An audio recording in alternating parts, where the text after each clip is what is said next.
Hello and welcome to another episode of Squirtified Engineering. I'm Sprutis, and if you're new to the channel then please consider subscribing so you can stay up to date with all my different projects.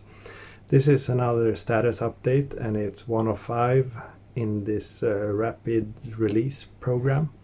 So the idea is that I will basically push out all the unboxing videos etc. that I have saved up for basically 1 year. Yeah, this is the number 4 of these, and I think this is a good one. I think that many people will have something to say about my opinions in this, but we will see. Let's see how things go, so please enjoy. Another package showed up, and I of course open it, so you won't see an unboxing of that, but in the Amazon package we find this small package, and it's U-green SSD enclosure, which I have bought for the one I showed you earlier. So the cool thing about this one is, if I can get it open,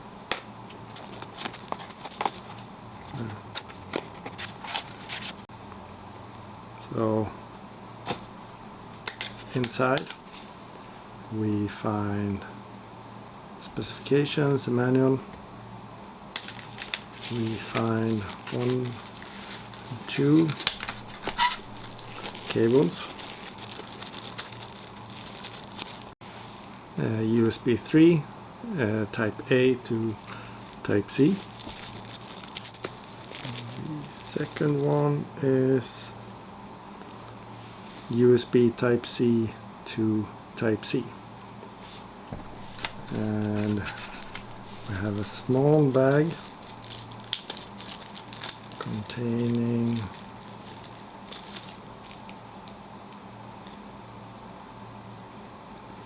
plastic plug, and then the case itself.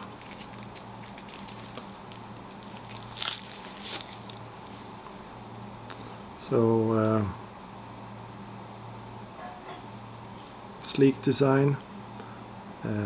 We have one USB-C port, and we have one button.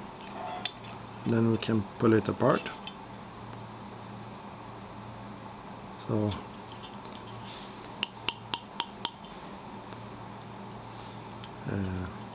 feels like metal. It's cold. So let's open this one.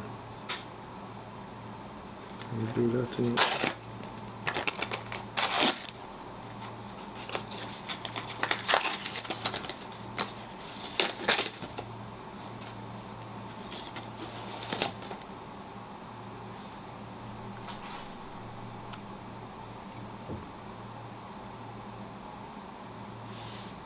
So there is one plug in here.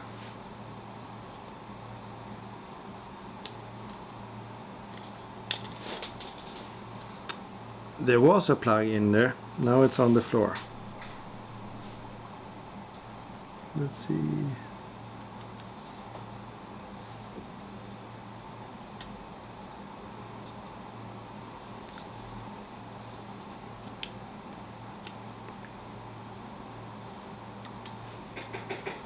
So we take the spare plug, and we have one slit for the SSD. So is it? No. Let's see. Should be. So we fit the plug to the disc first, and then we get it inside. And after that we can twist it. I'm not sure if you can see that, but the tab on the plug is now in line with the SSD. and that's it. Now we can install it.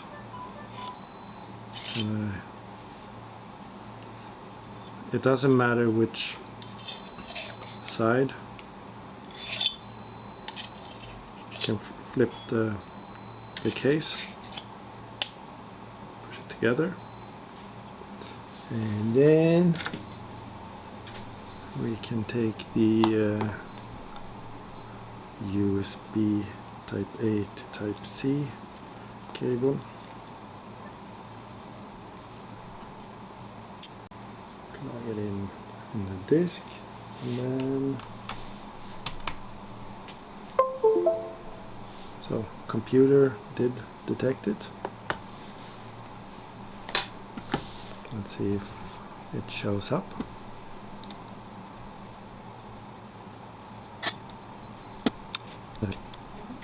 So I'm going into disk management because the USB have detected it, and once going into the disk management I need to initialize the disk. Okay, so with the hard drive or SSD M2 connected, I get the option of choosing MBR, master boot record, or GPT, GUID partition table.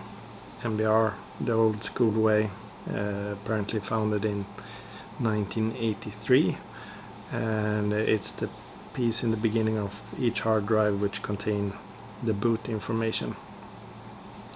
And it can only handle drives up to 2 terabytes. So in this case I could use either, and but the MBR is also the only place where this data is stored. So in case it gets overwritten, then it's gone. The GPT stores this information in many places, so it's more robust. So I will go with that, basically for that reason alone.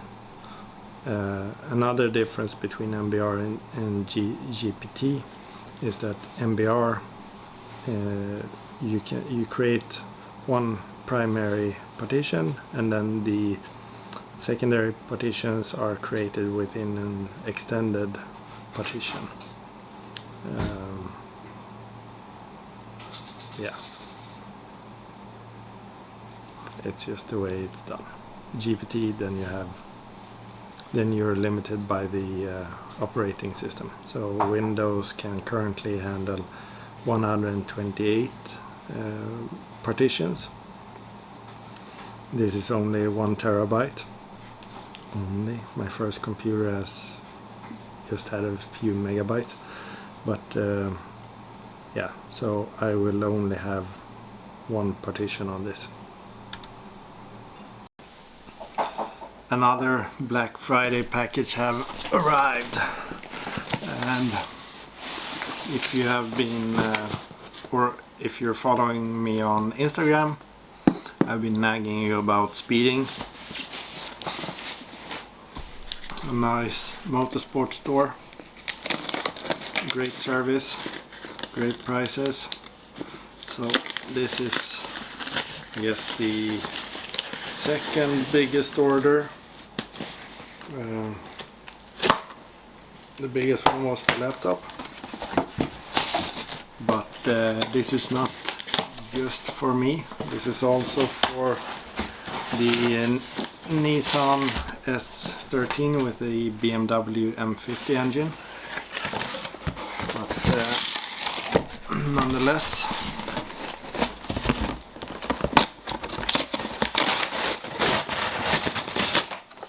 whoops, still exciting. Lots and lots of stuff. So let's start with the biggest one, which is for Tim. So this is Yes, I'm opening his stuff. He told me to make a video. So what we have in here is this brand new fuel pump. Yeah, it's a Valbro. I will show it later. I don't want to unwrap too much. Take that to that side. And then we have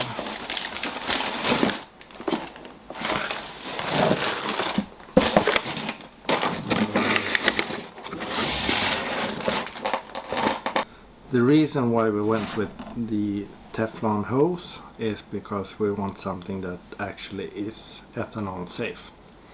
You have a bunch of different materials to choose from. Steel, which will rust from the outside.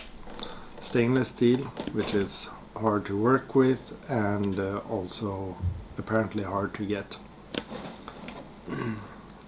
Rubber hoses. Those will release particles due to the ethanol. Plastics. There are some that are safe, like the Teflon one. Aluminum. If it's raw aluminum, it will release particles. If you don't believe me, then you can go ahead and Google it, and you will find a bunch of different technical reports saying just that. The thing is, they normally use, or at least what I've seen, the 3003 quality of aluminum in order to have something that's somewhat easy to bend, etc. So if you search with that and ethanol corrosiveness or something similar, then you will find a report. And it's okay if you don't believe me, but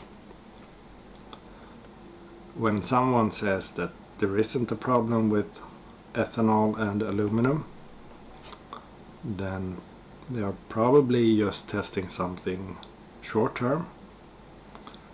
They don't have any true variables to measure before and after. So if you only go by your gut feeling, then what's the point? So,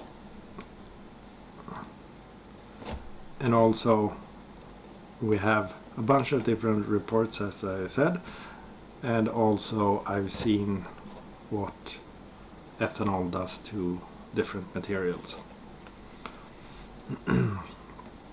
We can even see it just on with the blends that we have in the pump stations here in Sweden, just going from non-zero ethanol content to 5% and now even 10%. There is things going on with the materials. So we want something that is safe. And then you might say, well, oops, you're using hose ends which are aluminum. Yes, they are. The aluminum used in this is not intended for bending, and so it's a higher quality of aluminum, and it's also anodized. So since I'm not bending it, I won't crack the anodization that's on the inside and outside. So it will have its protective layer. There were at least some pipes, aluminum pipes, that were anodized, but if you bend them, then you crack the anodization and it's just raw aluminum in contact with ethanol, so no good. So this is the way to go, especially if you want something that's easy to come by. I mean, I can go to basically any motorsport store and get this type of hose. I actually tried out a few different stores because some were claiming that they had ethanol safe aluminum, so I asked them, is it treated or whatever?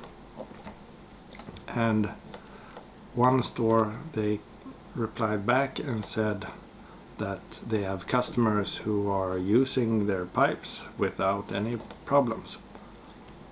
So I said, okay, well, can you guarantee that it works with ethanol? Silent. Zero reply. I asked Speeding the same thing. They replied, they used to have an anodized pipe, but it cracks when you bend the pipe, so there's no use to have it anodized. And they also said that they do have customers who are using the aluminum lines, and they are claiming that they don't have any problems, but there are no guarantees for that. And then we get back to the thing that testing short term, long term, etc. So that was the start of my contact with Speeding. I have ordered from them in the past, but now I've actually sent a few emails back and forth, and I'm really happy with their honesty and their openness to be able to provide information to the customer, and in order for the customer to be a happy customer. So I am a happy customer. That's why I'm buying from Speeding. Yeah, so that's basically the reason why we went with Teflon hose. And yes, it's not just nylon braided, it's Teflon hose, steel braided, and then on the outside it's nylon braided. The difference between this and having two layers of stainless steel, which is the steel braided, the steel used in the braid, is that this will be much more easy to bend, basically. The stainless braided hoses are very abrasive. If they touch a surface for a long time, you will get through the paint. So this is a bit more safe, and it looks nicer, and it's more easy to work with. So let's continue with the hose ends. Or first, we have another slightly bigger thing. This is, for me, this is tool porn.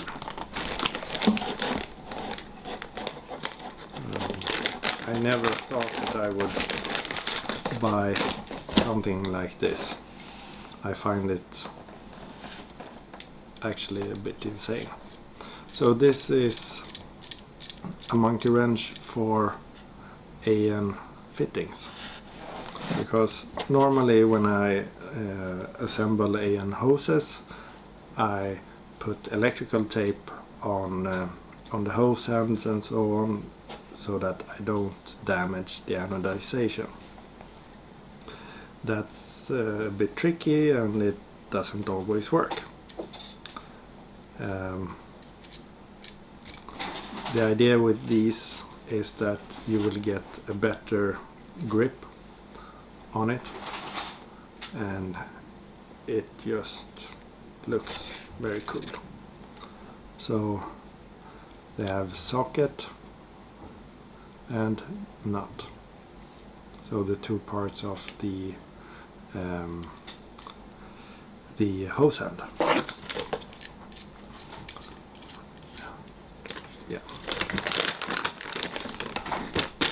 this will be really nice to use. We also have something else for that, and that's another thing that I also didn't think that I would ever buy. So these are the vise adapters made for holding AN fittings. So they have magnets on the backside and are made out of some sort of hard plastic, just in order to avoid damaging the hose ends. It's a very delicate product all the way until you get it fully assembled. Then you have a hose and a fitting that can withstand quite a lot of pressure, more pressure than I would ever need. So this is really nice to have, and especially since we will be assembling quite a lot of hoses, it's really nice to have something good. Then we have these. So these are the in-tank hoses. These are also Teflon hoses. So hopefully these will fit. These are also made to be submerged into fuel. And then of course that means ethanol. So we have one each of those, and in order to get the fuel in and out of the tank we have these so these are the AN6 forged fittings, 90 degree. Hopefully they will fit between the fuel tank and the car. So the idea is that they will have more clearance than the ones that support higher flow. So we will see which ones we actually use. But then we have one bag here with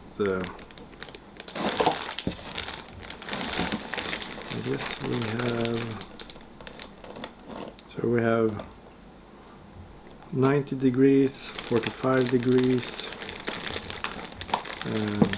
AN fittings,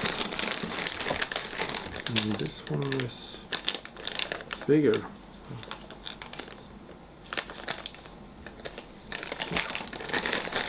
So perhaps we have the angled ones. I will need to take them off. Have a look at my Instagram so you can see all the pictures. And then we also have 250 degrees, basically to make it convenient to connect it to the fuel rail. And of course we need the same for the AN8 for the feed. And then what do we have here? Just a bunch of straight AN8 lines. And then we come to the last bag,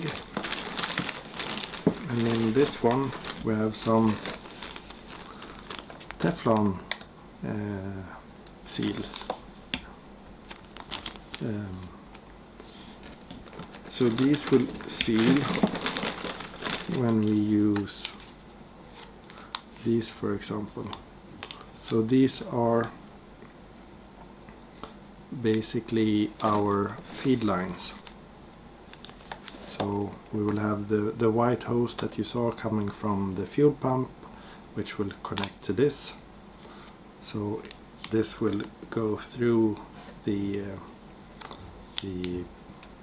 fuel tank. So then we also have a few nuts for that. We